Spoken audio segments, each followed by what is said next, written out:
రెండు రకాలైనటువంటి అదృష్టాలు ఇవ్వాలి అనుకుంటే ఆడపిల్లగా వస్తుంది. ఒకటి, సాక్షాత్ లక్ష్మీదేవి ఇంట్లో పుట్టింది. అందుకే మగపిల్లవాడికి చేయడానికి అలంకారములు తక్కువ ఉంటాయి, ఆడపిల్లకి చేయడానికి అలంకారాలు చాలా ఎక్కువగా ఉంటాయి. ఆడపిల్ల ఇంట్లో తిరుగుతోంది అనుకోండి, లక్ష్మీదేవిది తిరిగినట్టే.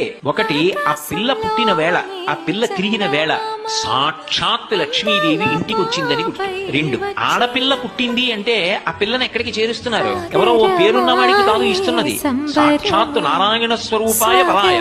ఆ వరుడు నారాయణ స్వరూపుడు. ఇప్పుడు లక్ష్మిని నారాయణుడి పక్కకి చేర్చారు.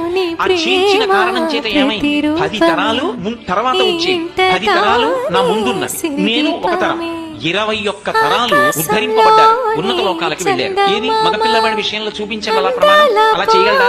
సాధ్యం కాదు. అమ్మవారు అనుగ్రహిస్తే ఆ తల్లి వీళ్ళని నేను విశేషమైనటువంటి ఫలితము చేత సత్కరించాలనుకుంటున్నాను, నువ్వుకుంటే ఆడపిల్లగా వస్తుంది.